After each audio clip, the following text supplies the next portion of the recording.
My screen? That's a sign, dude. Let's fucking get it kicked off. Alright. So, Shaman Guide begins. Not going to answer any questions during this. Just going to kind of try and flow through it. So, a lot of people always want to know what add-ons I use. And I'll break it down for you guys right now. Omnibar is, let me see what this is. /omnibar test. Is that it?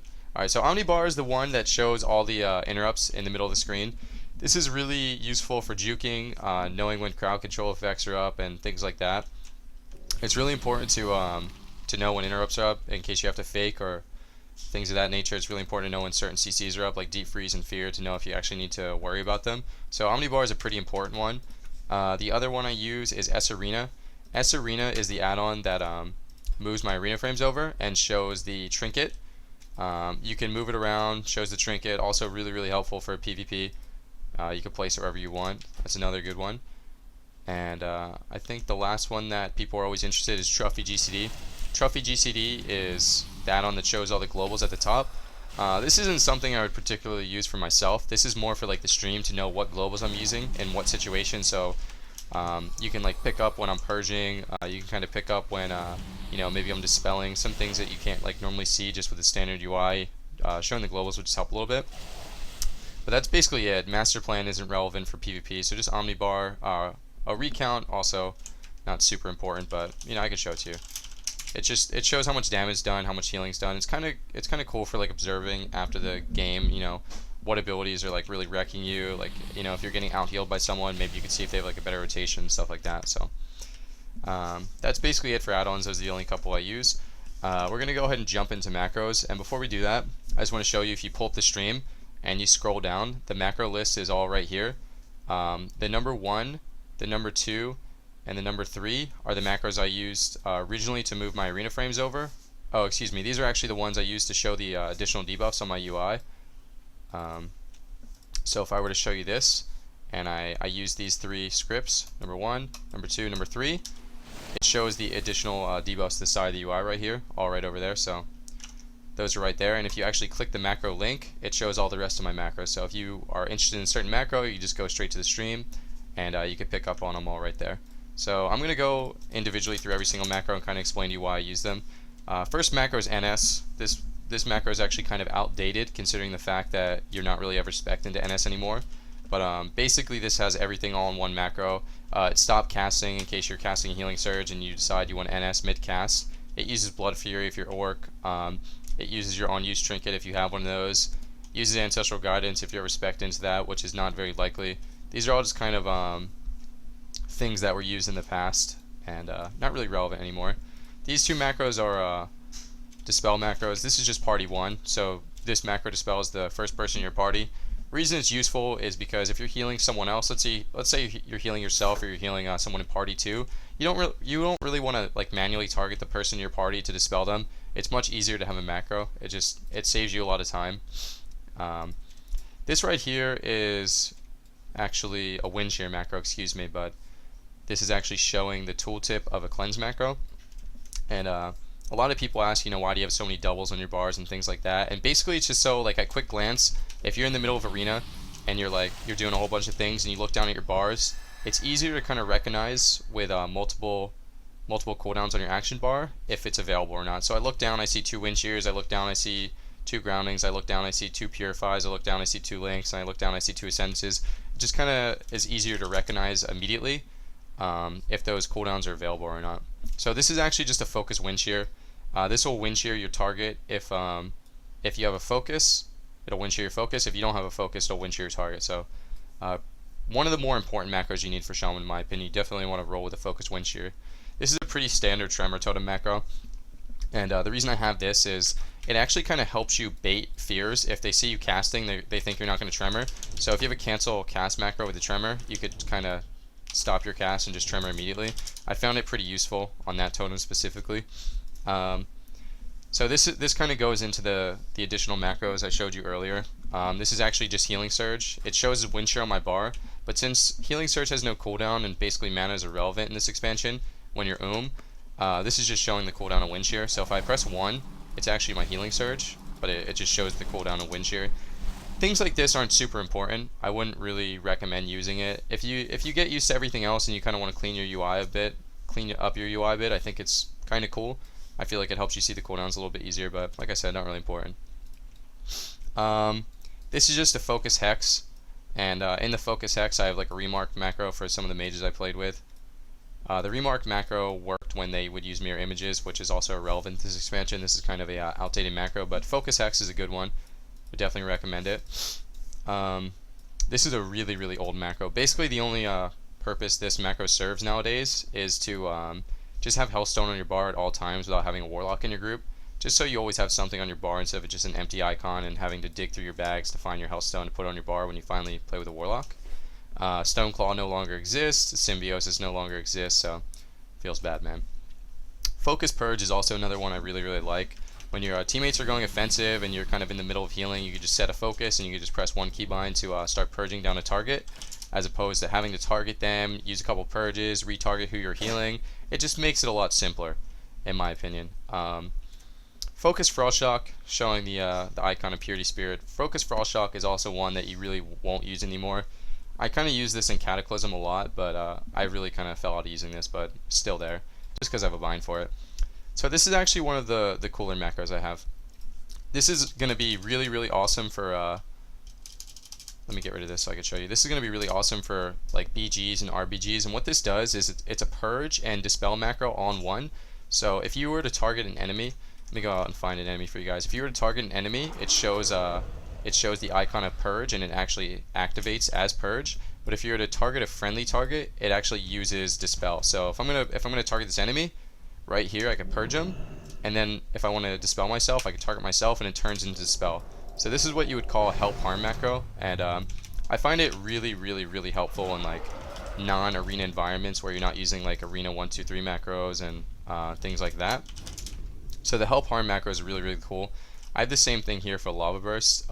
It serves the same purpose, chain heal and Lava Burst on the same keybind, but it allows you to, if you're targeting an enemy, use Lava Burst, targeting a friendly, use chain heal. Pretty cool ability here. This is a very standard Ascendance macro.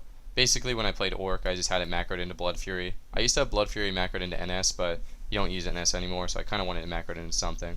Pretty standard. Purify Spirit, this is the same thing as Party 1, but instead of Party 1 you have a Dispel macro for Party 2, which is also really important, and this kind of follows the same trend with if you're targeting on someone else, you don't really want to have to target yourself to dispel yourself. So you have a Party 1 bind for Dispel, you have a Party 2 bind for Dispel, and you have a self bind for Dispel. Really important in 3s. Mount macro is irrelevant. Actually, this is kind of important. I'm glad I actually kind of picked up on this. So this is really strange, but there's some situations where you're gonna drop a healing tide, a cloudburst, and it's gonna have a lot of healing stored up, but you might be in a CC or something. So if you press the bind that gets rid of it, it heals immediately. That way, you know, if you're trying to just survive through a CC and you're gonna do like 20 to 40, 50,000 healing with that cloudburst, you can kind of get rid of it early and make sure that healing goes off, so you have enough time to get out of the CC, maybe drop a Spirit Link or something. It's really rare that this situation's used, but I have found myself in a spot where you actually have to get rid of the cloud burst to do that little bit extra healing to actually survive. So kind of an important one. And Arena Shock 1, 2, 3. This was, I think, the biggest game changer for me in terms of being able to, you know, compete at high level arena. Being able to see all these spell casts with your arena frames and being able to shear Arena 1, shear Arena 2, and shear Arena 3, you know, at any given time. Just with the press of a button, I think it's really important, and I think definitely one of the biggest things that allowed me to kind of move to my next level of gaming. So something I definitely recommend. So I think the important macros here are probably the spells, the focus wind shear, the focus hex is pretty good, and the arena shear 1, 2, 3. These help harm macros aren't super important. I just think they're kind of flashy. A lot of people always ask me what this kidney shot is on my bar. Originally I mained rogue, so when I got a stun as a shaman, I just decided to make that stun look like kidney shot. Obviously I can make it look like capacitor totem, but I feel like kidney shot is just kind of easier for me to see visually, just because I played a rogue for so many years and I know exactly what kidney shot does, so I could kind of like recognize the cooldown easier. Another help harm macro here, with chain heal and wind shear for friendly and enemy. Pretty standard stuff.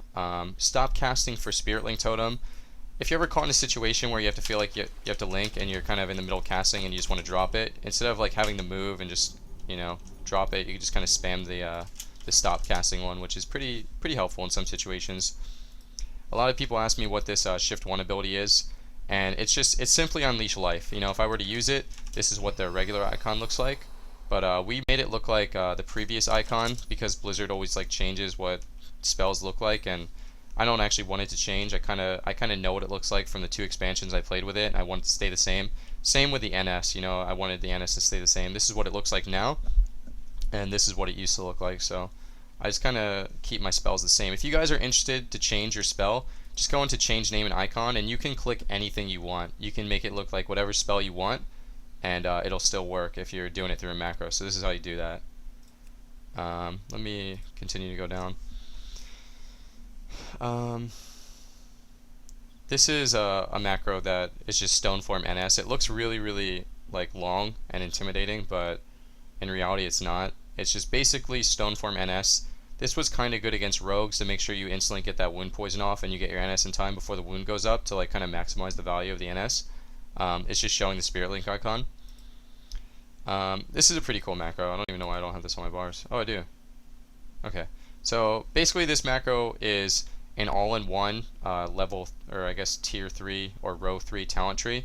So if I were to spec into Totemic Persistence or Totemic Projection, which I can't right now because I deleted my Tomes of the Clear Mind in honor of Legion since they're getting rid of them, it immediately puts that ability on your bar, which is pretty nice because this is one of the only tiers that you actually do change. So pretty standard macro, but yeah. So if I were to spec into Totemic Projection would already be on my bar using the same keybind, and you wouldn't have to switch anything. That way you never forget.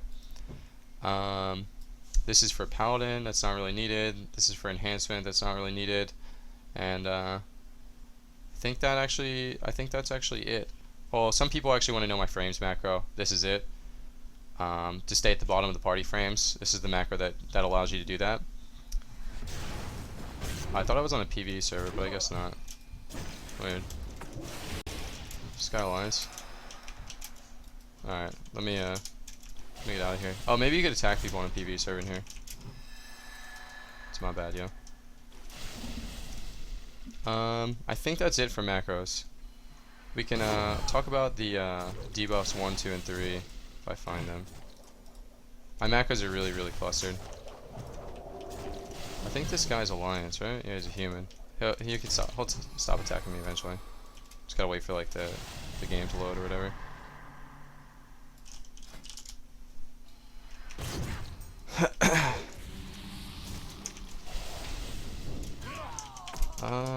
Where are they at? A lot of my macros are unnamed because getting rid of the name actually.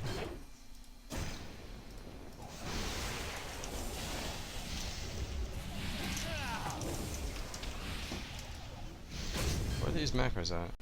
Oh, here they are. So the debuff 1, 2, and 3, like I showed you at the start of the VOD, are right here. Pretty standard stuff. They just show the additional debuffs. I think that's it for Resto Shaman macros. I'm confused how this guy's still attacking me as a human. Huh. I guess he got bored. Weird. Alright, I'm actually on a PvE server. I kind of set that up, but I didn't realize you could still get attacked on here. So that's actually it for macros. Let me go over keybinds. So keybinds, everyone always asks me about keybinds, and I always tell them it is it's basically your preference for keybinds. The truth is, that's really how it goes. If you want to use keybinds and you want to use like F6 because you have super long shack hands, use F6. It is completely up to you. If you want to use, you know, whatever bind you want, that's fine. But when I try and talk to people about keybinds, I try and tell them to use what is I would call just like similar keybinds. And basically what that is, if you're a healer and you want to bind target party 1, 2, 3, you don't want to bind it to Z, Y, and 3 because it's not similar. I feel like that's going to be really clunky. It's going to be kind of hard for you to learn. You want to try and use what I would call similar keybinds. And what I mean by that is basically for me, everything's almost lined up. When I use target party 1, 2, 3, it's F1, F2, F3. It's all in a row. It's really simple. When I use focus arena 1, 2, 3, it's control 1, control 2, control 3. Once again, it's just all in a row. It's all lined up.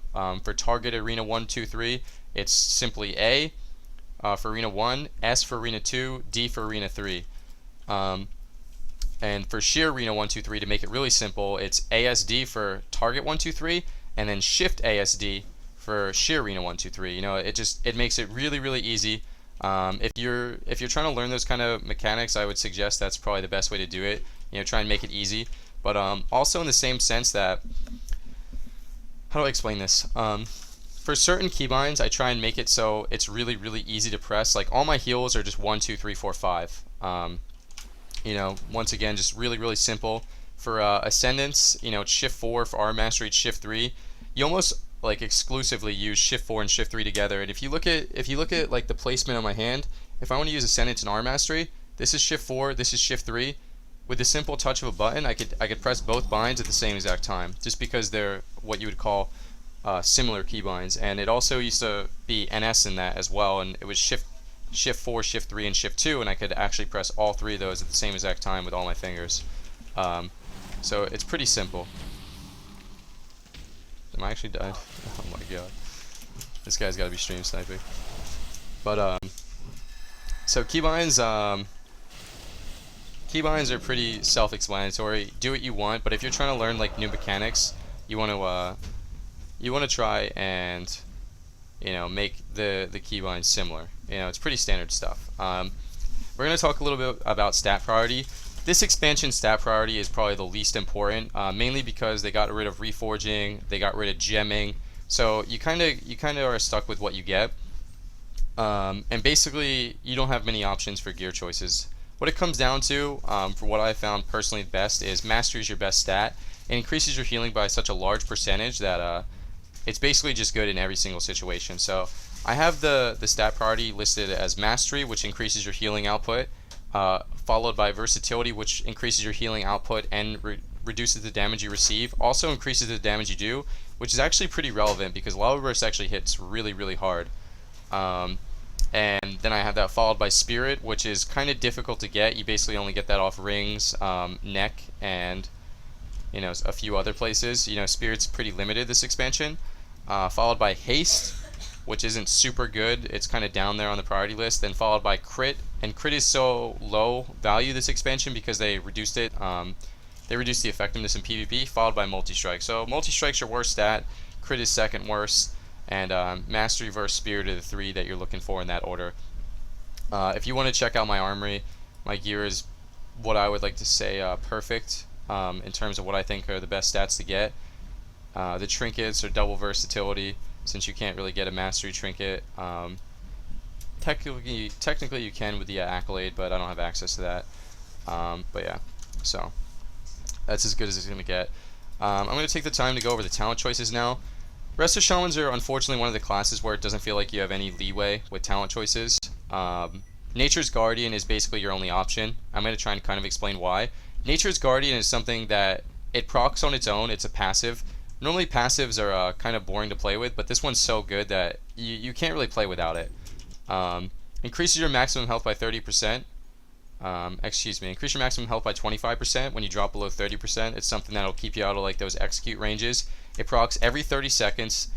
Some of you guys might not know this, but it's actually not affected by Mortal Strike. It's not affected by dampening because it's not considered a heal. It just says increase your maximum health by 25%. One of the reasons why Stone Bulwark is so bad is it's affected by dampening. It's affected by I don't think it's affected by MS, but it's a 1 minute cooldown, so it's double the cooldown of Nature's Guardian. It's dispellable, and Purge is so like powerful this expansion that it's not really viable. And Nature's Guardian will proc in stuns, it'll proc in silences. You can't use Stone Bulwark in those kind of situations. Astral Shift, I'm pretty sure you can use while you're stunned and silenced, but 40% damage reduction for 6 seconds on a 1.5 minute cooldown. That means for every 1 Astral Shift, you would have gotten 3 Nature's Guardians, and it only lasts for 6 seconds. I think almost every single cooldown in the game when you would be using Astral Shift lasts way longer than 6 seconds. Recklessness, Wings, Incarnation, you know, God forbid you use Astral Shift versus Incarnation, and then the Feral Druid's still destroying you for another 24 seconds, you know? So it's just not super good. For the second tier talent, Windwalk is basically your main go. Windwalk is really powerful versus every single team. I can't think of any teams where Windwalk's not good. I think this is probably your main choice for 3v3. And 2v2, you could definitely mix it up. Frozen Power versus like Healer Melee is super good. Earth Grab, if you're not playing with a team with any roots, which is kind of uncommon these days, is also pretty good. You know, it's pretty standard stuff. You could try Frozen Power in 2v2. I don't think I've used Earth Grab once this whole expansion. I think Frozen Power is probably better. If you're going to use Earth Grab, I think Frozen Power gives you a little bit more room to like play around with. You could use it from range. You could use it on multiple targets. Earth Grab's 30-second cooldown. Earth Grab could be good versus melee, but I think Windwalk is just much better at getting you away from melee. Once again, this is another talent that you don't really play around with unless it's in 2v2. I've never used Totemic Projection in 3s. If you're somehow playing a comp where your team doesn't have any stun, you can maybe try Totemic Projection. I can't really think of one off the top of my head because I feel like every class in the game has a stun. Totemic Projection could be fun to play with if your team doesn't have a stun. Maybe if you feel like you're getting trained by melee and your totems are dying too much, you could spec into Totemic Projection to kind of like throw your healing stream away. Maybe throw your healing tide away. Stuff like that, but most of the time it's not going to be really that effective. Call the Elements is kind of your go-to choice. The reason I like Call the Elements so much is because 2 groundings, 2 healing streams, 2 windwalks, they're all really, really powerful, and it's just something that you can use in almost every situation to kind of like help out the healing output, help you get like a little bit more mobility. Another really cool thing about Call the Elements is if you use it while you're locked out, you can actually reset all your totems. So if you get locked out on nature and use Call the Elements, you can immediately drop your healing stream and your windwalk and things like that while you're still locked out. I think a lot of people don't really know that, but that's a pretty cool mechanic. Echo the Elements. I'm inspect into. First of all, let me just say by Elemental Mastery is never pick this in PvP as Resto Shaman. You will regret it immediately. It's a 2-minute cooldown. You get Bloodlust. It's just going to get dispelled instantly. It's not good. NS is still alright.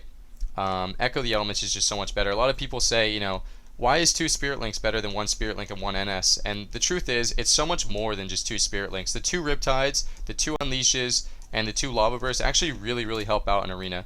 With the double of each spell, you can Riptide, followed by Unleash, followed by Riptide, followed by Unleash, followed by Riptide. That's so many instant casts in a row that you just did, which you wouldn't have been able to do with just regular NS. The double Spirit Link is really powerful. It also kind of gives you the leeway to just, go into a game and throw your first Spirit Link out, just kind of like as a initial cooldown reset. You kind of trade all their cooldowns for your first cooldown, and then you have that cooldown ticking. It's slowly coming off of cooldown, and yeah, you still have another one to fall through on. So Echo the Elements is basically better. I can't really think of any situation in 3v3 where NS would be better at all, but yeah.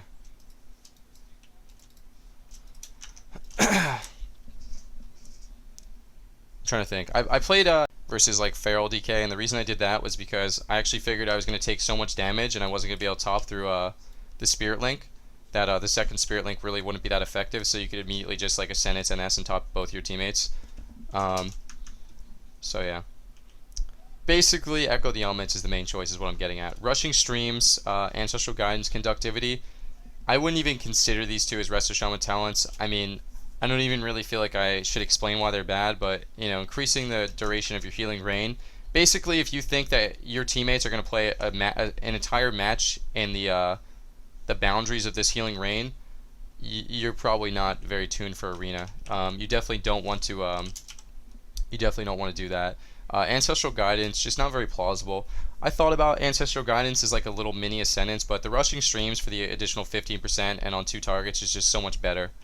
And same thing for this level 90 talent. Unleash Fury is just so good. Elemental Blast and Primal Elementalist are not even a decision here. And the reason Unleash Fury is so good is it increases your next heal by 50%, and that is just how Resto Shaman's taught people. Without that kind of mechanic, it would be so difficult to actually top.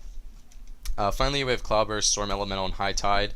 High Tide's something for PvP, or excuse me, PvE. Definitely not anything you would use in PvP. You don't even use Chain Heal in PvP. Storm Elemental Totem, as cool as it sounds, it's just not really reliable, because not only does it have such a small percentage of health, like it could just get one shot, but if you have to use a freedom totem, if you have to use a grounding totem, if you decide to use capacitor totem, you immediately just erase your 5-minute cooldown. So Cloudburst is just the deciding answer here. And the reason Cloudburst is so good, is, even though it's not super powerful outside of Ascendance, is it just rotates so well into your healing rotation, where you drop Healing Stream, and then immediately when this Healing Stream disappears, Cloudburst is ready to be used, and you kind of rotate those two indefinitely, and they both have full uptime throughout the duration of the game if they're not killed. So Healing Stream disappears, you just drop Cloudburst, and you kind of just cycle these two on cooldown. But yeah, that's basically it for talents. It's pretty standard stuff. You don't really switch them up too often. You're not going to really find out anything that you switch out too often. So with the talents being done, we're going to talk about glyphs, and glyphs gets kind of tricky. Basically, the only one that's not tricky is Spirit Walker's Aegis. You know, the R mastery on your Spirit Walker's Grace. I replaced this glyph once the entire expansion, so I'm not even going to really talk about it. But basically, you want this in at all times, and this gives you the ability to, you run cast and you're immune to interrupts. You know, it gives you some breathing room. You can kind of get away. Also, it helps you top with your Ascendance. Normally, that's paired with your Ascendance to kind of guarantee that you actually get some big heals with it. So let's talk about the glyphs that are actually good. We're just going to go down the line here. On glyphs that you would use in certain situations. Cleansing Waters is definitely a super good glyph. I use this for every single Warlock team. And strangely enough, I use it versus like some melee cleaves, mainly Death Knight melee cleaves, because they have to put up Soul Reaper. And Shaman Dispel is so powerful this expansion that when you Dispel, you get 1000 versatility, which gives you healing, it gives you damage reduction, and with Cleansing Waters, it gives you that heal. So versus like DK Feral, I actually would use Cleansing Waters, because you could Dispel Fairy Fire, you could Dispel Soul Reaper, and that's actually going to help you a lot to kind of survive against those melee trains, in my opinion. So you want to use Cleansing Waters basically, I think, versus DKs and Warlocks is normally what I use Cleansing Waters against. I don't use Capacitor Totem at all anymore. I just don't think it's worth it. So let's keep going down the list here. Ghost Wolf Glyph I hardly ever use. I think Ghost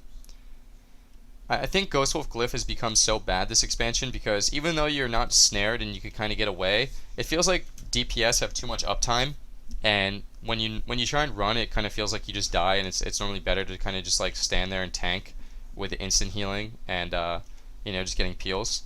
So Ghost Wolf Glyph you could use against like maybe like Warrior Feral or something, but I think I would rather use Vigor and like Purge Glyph to try and like be a little more offensive, as opposed to Ghost Wolf Glyph. This one was really good in previous expansions, and maybe you guys haven't caught on yet, but I personally feel like this one's really bad. I basically never use Grounding Reflect. You can maybe try and have some fun with it against like Demo locks or Destro locks to try and ground like a big Demon Bolt or big Chaos Bolt, but not something I would normally use. Healing Stream. This could be good. You know, it's kind of up to you against like Frost Mages in particular. But after talking to Absurge about it, basically versus Frost Mages, you want to use Purify Spirit every single time, because your teammates are going to get CC'd so often that you got to dispel the Novas, you got to dispel the Polys, and having 2 charges is really, really helpful, which leaves you 1 glyph slot open, which could be Healing Stream. You could use Cleansing Waters if you really want to, if you think you're going to dispel like Frostbolt debuffs and maybe like trying to heal your target, which I don't think is very good. But after talking to Absurge about it, I think the last glyph slot versus mage teams is really good if it's Vigor. That was his idea, not mine, but I kind of agreed with him after I tried it. It just makes it so they can't kill your healing streams as easily. Sometimes they play with Shadow Priest that try and one-shot your Tremor and fear you with like a Shadow or Pain, and if they can't do that, it gives you like a couple extra seconds to maybe get some distance to get away from the fear. And it also makes it so healers can't kill your totems, which is a really big deal. Most mages play like with Paladins or Druids, and if they can't Moonfire to kill your healing stream or Judge to kill your healing stream, normally they don't have enough time to sit there and continue to attack it. So I think the Vigor glyph versus like mages is really good. So versus mages, I normally use like Purify Spirit and Vigor. Hex glyph is almost never used anymore. Hex feels really, really bad this expansion, mainly because Warlocks are kind of reliant on playing with Shamans are kind of reliant on playing with Warlocks, and normally everything's dotted, and Hex breaks really, really easily this expansion.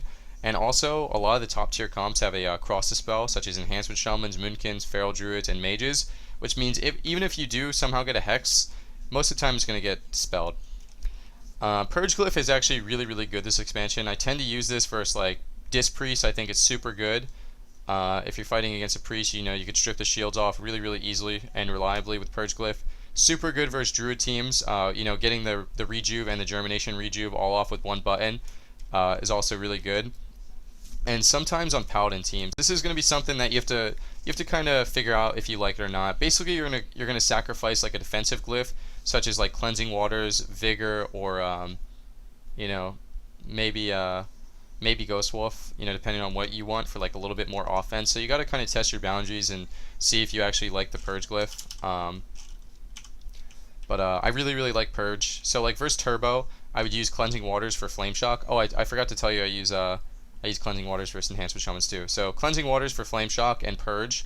If I was fighting DK Feral, I would use Cleansing Waters and Purge Glyph to try and get a little bit of a offensive pressure out of that. And one thing that Purge Glyph does that it's kind of underrated for is it saves you a lot of mana. You're basically getting 2 purges for the price of 1, and that's super awesome. Purify Spirit, like I said, you use this full time versus any team with a mage, and I think that's about it. And I think that's it with glyphs. Oh, Totemic Vigor you want to use versus warriors when you can, and versus mages, because basically warriors can one-shot your totems with Hamstring, but Totemic Vigor allows you to not do that. And those are basically the rundown of the glyphs that I would use, and kind of like the situations I would use them in. So now we're going to talk about the cooldown rotation, which is kind of skewed this expansion. Before, I feel like I had a really strong cooldown rotation, but it's a little different this expansion because basically 2 of the cooldowns that you used to use previously, which was NS and Healing Tide, well, NS doesn't exist anymore, and Healing Tide is basically irrelevant. Healing Tide heals for the same amount as Healing Stream. So Ascendance, you have Ascendance, you have 2 Spirit Links, you have Arm Mastery, and you kind of have Healing Tide. And basically what I do in almost every single situation is you kind of use the first link as a throwaway link. You let people run in, you let people use all their cooldowns, and you use your first link just to kind of top people off from the initial cooldowns, because normally people use cooldowns at the start of the game, and this will kind of bounce everyone's HP out. And if you're taking a lot of damage and you feel like you need to top people inside the Spirit Link, Healing Tide is a really good answer because it heals all 3 people in the Spirit Link that are constantly redistributing the health. So it's kind of getting like an insane amount of value if you use it in the first Spirit Link. And then you got to ask yourself what cooldown you want to use next, and it's basically going to be up to you. Use Ascendance if your team's like kind of falling apart from a distance, and if it's like single target pressure, use your Spirit Link first, and you kind of use your second Ascendant, or use your Ascendance to top after that. So if you use your first Spirit Link and you're fighting like a dot cleave, you probably want to use Ascendance to catch up. But if you use your first Spirit Link and you're fighting like an RMD and you got to top like quickly, you want to use your second Spirit Link. And if your whole team's like kind of like struggling at 50%ish, you could use your Ascendance because it's spread healing to like top everyone off. And most of the time, I would say almost all the time, it's really rare that you don't use Arm Mastery with Ascendance. The only time I don't do that is if there's no interrupts. You want to use Arm Mastery with Ascendance to kind of guarantee that you pump those heals out and you actually can't be stopped. And another really important thing to do when you use Ascendance is, if you can, you don't want to be too greedy with it. If you can, make sure you drop Cloudburst, because Cloudburst receives all that additional healing that Ascendance gives, so it makes so Cloudburst is super effective. But like I said, the cooldown rotation for this expansion feels a little clunky. I felt more comfortable with like saying there was like a more exact rotation in previous expansions, but having no NS kind of really messes that up. So now we're going to talk about mana management, which is also kind of like more irrelevant this expansion with no mana tide and stuff like that. Basically, mana management kind of comes down to like your simple healing rotation. If someone's at a situation where you don't really feel like you need to overheal, take the time to just go ahead and drop a healing wave. It's much more efficient than Healing Surge. It's half the mana. It does the same amount of healing, just crits a little bit less. So you want to try and find out situations where you can actually Healing Wave as opposed to Healing Surge. It's just going to come with experience. Just make sure you kind of push yourself to the limit to kind of be like, you know what? I want to try and be a little more efficient in this situation. If we lose, it's a live and learn experience. The simple like basic Resto Shaman rotation to kind of make sure that you're not ooming is make sure you always have Earth Shield on your main target. It does a ton of healing. It also increases the effectiveness of your heals by 20%. So if you're doing 20% more healing, it means you have to do 20% less casted heals, which is going to save you mana over the course of the game. If you're facing spread target teams, you want to make sure you always spread out your Riptide. You want to Riptide on every single party member on your team. That way you have to do less casted heals on them. You don't want to Riptide yourself 2 or 3 times in a row and then be in a situation where someone's rotting down too much and you have to cast a lot on them. So always spread out your Riptides if your team's taking heavy AoE pressure. And like I said earlier, you always want to be rotating your healing stream with your Cloudburst, so make sure you drop healing stream. When that disappears, you want to make sure you drop your Cloudburst, and so on and so forth. So basically, mana management all comes down to how efficient you can be with your spells. Another big part of efficiency is to make sure you try and get like really big heals with Unleash. So if you top yourself with 1 Unleash heal, as opposed to doing 2 healing surges, you actually saved yourself like that extra healing surge, which saves you a ton of mana. So just try and work on like the efficiency of your spells. Make sure you're using your Riptide on cooldown, your Unleashes on cooldown. Make sure you keep your Riptide spread on the target. Earth Shield's always on your main target. Make sure you're rotating your healing stream, your Cloudburst, things like that. And most importantly, make sure if you're not the main target, you always have Water Shield up. You know, it's a common mistake. I make it all the time. You know, you get yourself caught in a situation where you had Earth Shield on yourself. They do a hard swap to your partner. You put Earth Shield up on them. You consciously make the decision to not Water Shield because you need to spam out healings, and if you use the global, they could just die. But you always want to make sure you have Water Shield up on yourself. That's basically the biggest mistake you can make as a Resto Shaman, to have Water Shield fall off. So we're going to talk about a little bit how the totems work. So if you're coming back to WoD and you haven't played since like, you know, Wrath of the Lich King or Kata, totems aren't what they used to be. Totems used to be, you know, these permanent lasting totems that, you know, kind of buff up your partners and stuff like that. And now they're all like situationally used spells with like massive cooldowns. I'm going to start with Fire Ellie because Fire Ellie is pretty simple. If you're playing like a lock Shaman comp, you could just start with Fire Ellie at the start of the game. You know, just drop it in arena prep and run out and just let it do what it does. You know, just let it attack. If you're playing like a different kind of comp like Ret Hunter or Jungle, you probably want to wait like maybe 30 seconds or so, wait for them to get that CC chain, and then go ahead and drop your Fire Ellie.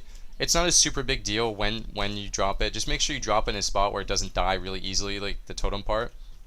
Dropping it in the starting entrance is normally the best thing you could do because people kind of have to go out of their way to get there. We're going to talk about Grounding. Grounding's a spell that is used a lot differently this expansion. Normally just grounding whatever spell was pretty good. You can ground Shatters, you can ground UAs, you can ground Haunts. Versus Warlocks, I would say grounding Haunt is probably the most efficient spell you can do because they can recast UA, but if they have to use a Soul Shard and it gets grounded, it's really important. Versus Mages, you kind of virtually want to, or essentially want to use grounding to try and stop polys on yourself. Sometimes on your partners if you're being aggressive, but mainly you want to kind of try and use it to defend yourself against sheeps. And it's a lot easier versus mages than you think. So let's just say you're behind the pillar. A lot of people, what they do as a mage is they sheep your partner and they try and blink in and deep you at the same time you poke out to dispel. But if they sheep your partner and you ground and then you poke out to dispel, your partner gets out a sheep, they have to eat your grounding, and then they deep you, but then your partner could defend the sheep. So first, mages, try and practice that. Try and practice like sitting behind a pillar when you think they're going to go, drop grounding, dispel the sheep that they originally placed to set up the deep on you to get the sheep, and it should help you out immensely. Tremor Totem is a lot different this expansion also. You guys probably got used to just immediately tremoring out of fear. It's kind of the same concept. You just really have to watch where your opponents are at, see if they're setting up for a fear, maybe off a deep or something, and you just have to drop it. And then just go ahead and like run into the priest. If you drop your tremor behind a pillar, feel free to just run at the priest if he can't get to that tremor totem. You know, start harassing with purges, make it so he has to run behind the pillar. You basically don't want to stay at your tremor totem. If you drop a tremor totem, you stand on it, he can kill it and then fear you. So whenever you drop tremor, you always want to get some distance from it. That way, if he does kill it, that way if he does kill it, he can't immediately get the fear on you in a sense. But it's all about pre-tremoring and pre-grounding this expansion. It kind of like raises the skill cap, but in the same sense, it's pretty frustrating. It just comes with experience. You know, you guys will definitely, if you work on it and you work on positioning and you work on watching where your opponent's positioned, you'll definitely get good at pre-tremoring and pre-grounding those. we already talked about healing stream, how you want to use that, cloudburst, how you want to use that. You basically use them on cooldown. We talked about healing tide a little bit. It's pretty decent, like AoE top mechanic. You normally use it after Spirit Link for single target people. For spread pressure people, you can kind of use it as you please if you think you're falling behind. Spirit Link, the big cooldown, we already talked about that. Just use that obviously as a big topping mechanic. And that's about it for totems, There's no totem that remains up full time besides Searing Totem. You can use that if you want. It's actually decent against Shamans because it eats Grounding Totem, which is pretty nice. It is pretty nice. Did my stream go off?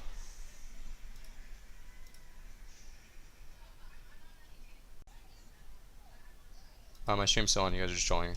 Okay. I'm going to talk about juking a little bit, but juking is basically just a mind game. But there is some things that you could do to help improve your juking. Mainly when you're fighting against certain opponents, they normally think that you're not going to fake cast, or yeah, they normally actually think that you're going to fake cast. So if you go ahead and you start the game off and you just throw out a couple heals when someone's topped, it kind of puts them in the mindset to think like, okay, you know what, this guy isn't fake casting very much. But the truth is, if you get locked out and your partner's at 90% HP or higher, the lockout really isn't going to do anything. So you can kind of be like a little lenient with getting locked out early in the game, just to kind of prove a point. Like, hey, I'm going to cast in your face. If you want to start trying to fake me, or if you want to start trying to lock me out, we can play this game. The next thing to know about juking is you want to juke differently all the time. You can try juking really quickly versus people that you think want to pre-CS you, or you can try juking like really late in the cast. But just make sure that you always kind of like switch up your juke patterns. That way, someone can't get a read on you. If you always juke early, someone's just gonna hold their CS to the very end, and they're gonna get you every single time. But you just gotta switch it up. Juking, like I said, juking feels like more of a mind game this expansion than ever. Mainly because getting lockouts are actually so much more important. Mainly with mages and warlocks. Before, if you got faked if you got faked as a mage or warlock, you still got the silence effect. So like getting the lockout has become way more important. And I think people have gotten like way better at juking and kind of like mind gaming. Getting interrupted is a part of the game, so don't be frustrated if you feel like you're juking, you're still getting interrupted. Just try and figure out what's going wrong, Like, oh man, I wanted to fake, but he got me. Try and figure out like what their pattern is, like how they're CSing, and stuff like that. And this is probably the biggest thing as a Resto Shaman that I think is probably like the most overlooked, and it's just communicating. Know what comp you're playing, know what cooldowns that you have available. Before you start a game, just figure it out. Let's say you're playing Red Hunter Shaman, and let's say you're playing against RMD. Set a rotation up. If your Paladin is the main target, have the first cooldown be Trinket Sack. He trinkets, he sacks your poly, you keep him alive. And then for the next setup, you trinket, you link him, so on and so forth. Just make sure that you understand what comp you're playing. Write it down if you have to. Understand what comp you're playing. Understand what cooldowns you have to benefit your team, and make sure that you guys have like a set rotation on how to use those cooldowns. It's so unbelievably important. As you guys can see at BlizzCon, Joe Fernandez's team literally played flawlessly with defensive cooldowns, and if they didn't do that, they would have lost that tournament. And what seems so basic and so simplistic actually gets really difficult. It's always really, really easy to start rotating cooldowns at the start of the game. You know who goes first, who goes second, who goes third. But as the game goes on, you got to make sure that you're reminding yourself, who's up next. Like, when does the rotation restart, so on and so forth. Just make sure you're constantly staying vocal, letting your teammates know what cooldowns you have, asking your teammates what cooldowns you have, and things like that. Because at the end of the day, rotating cooldowns in a cooldown-based expansion is what's going to keep you alive almost every single time. Like when you know you don't have any cooldowns left, make sure you play defensively and things like that. A lot of people ask me how to kite, and kiting is really, really, really strange. Like, how to survive double melee is basically strange. So let's say you're playing against Turbo, you're playing against TSG, you're playing against DK Feral. It's the same thing versus everyone. You're sitting back here at your pillar. You're dropping your healing rain, you're dropping your cloudburst, you're hotting yourself up. They're coming in for you. Next thing you know, you get open on. You got pounced by a feral, you got a DK on you. In any situation where these melee cleaves open up on you. It could be Thug Cleave, it could be melee, it could be DK Pharaoh, it could be Warrior Pharaoh, anything. Basically know that they're going to open on you and they're going to get Spirit Link. If they use cooldowns, they are going to get Spirit Link. So just be okay with that. So they run in, they use cooldowns. You drop Spirit Link, you drop Healing Tide to keep your team up.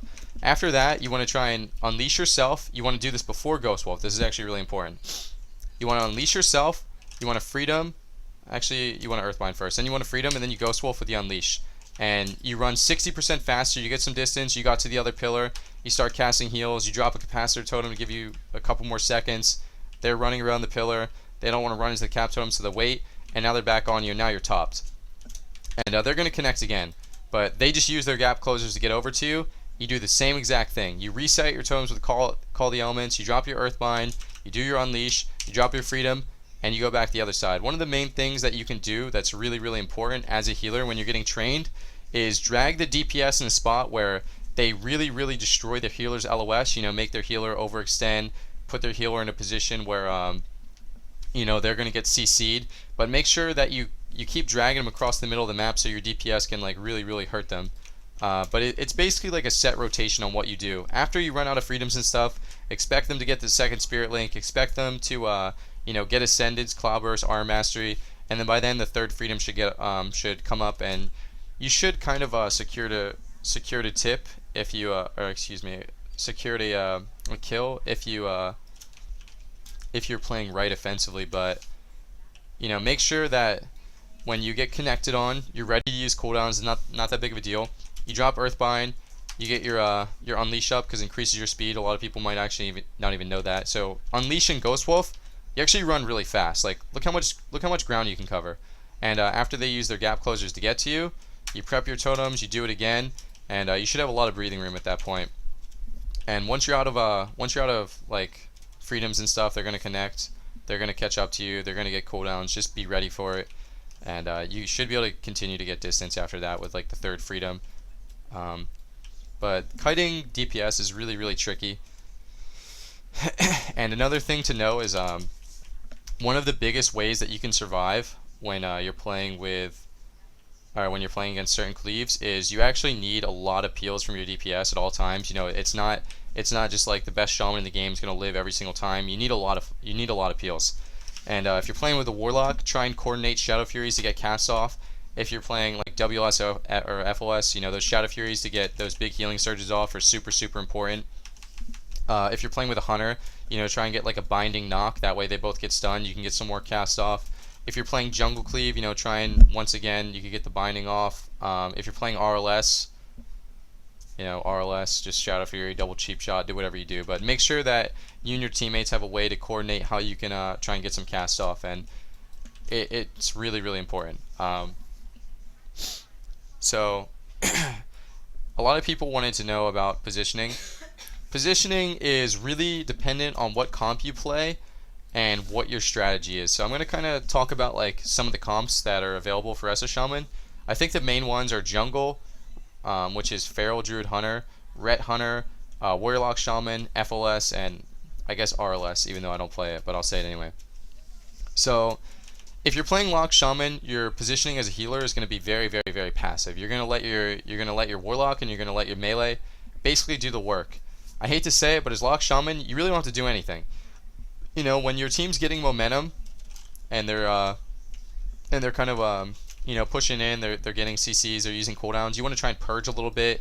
You want to try and disrupt the team a little bit with wind shears. Make sure like you're utilizing your CC. Maybe get hexes off fears if the target's not dotted.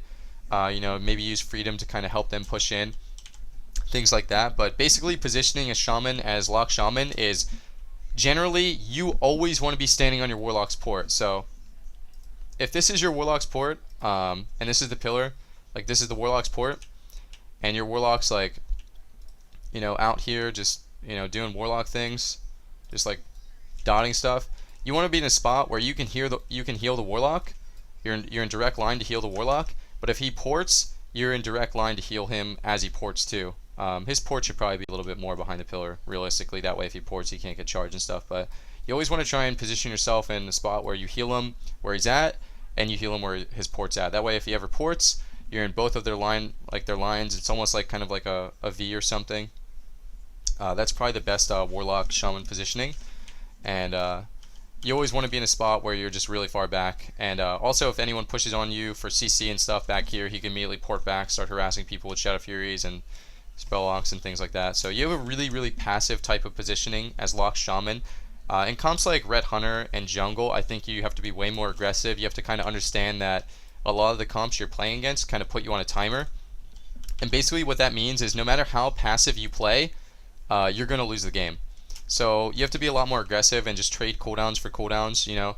Just like immediately like maybe Trinket Link the first thing, allow your team to go offensive. You just kind of have to play it and get a feel for it. But basically Jungle versus RMD, you'll see a lot of the Shamans like literally run at the RMD. You know, kind of give up their defensive positioning, you know, try and be more aggressive, get those purges out, get those lava bursts out. Same with Ret Hunter, and just know that you're on a timer. The longer the game lasts, you know, the more kind of screwed you are, I guess, as a sense. And you just have to kind of understand like what comp you're playing and what the strategy is for that comp.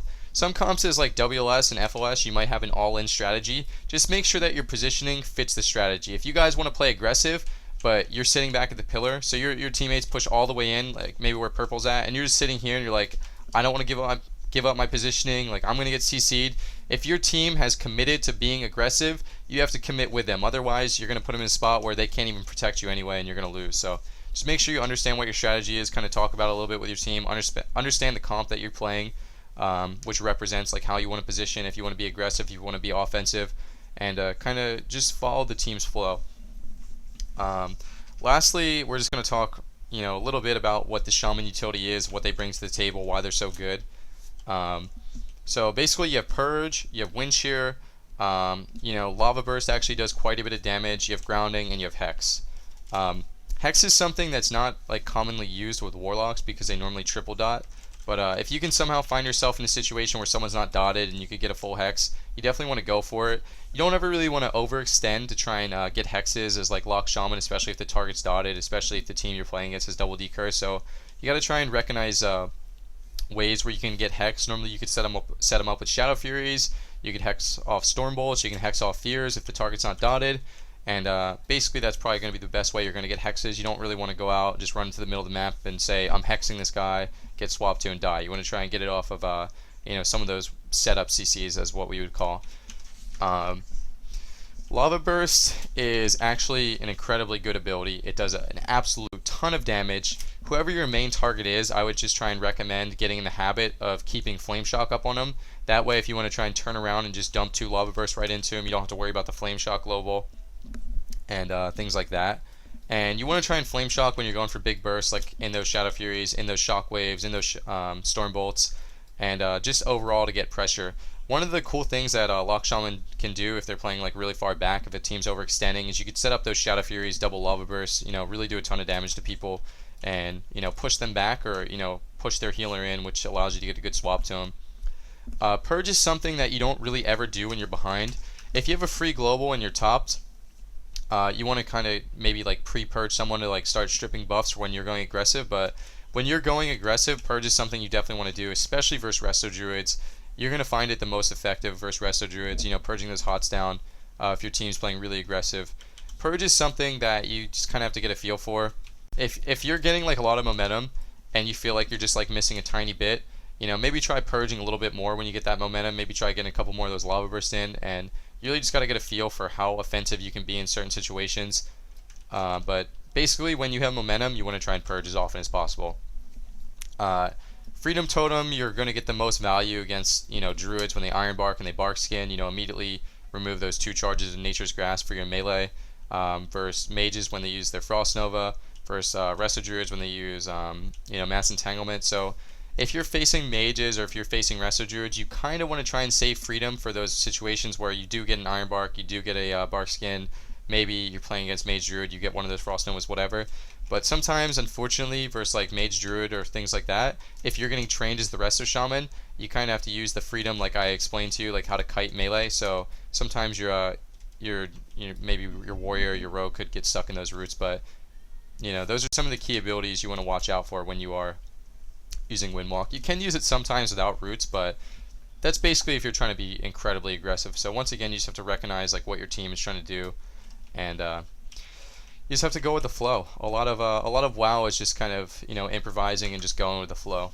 But I think that basically covers everything as a Resto Shaman. We talked about, you know, basically everything. I think is pretty important.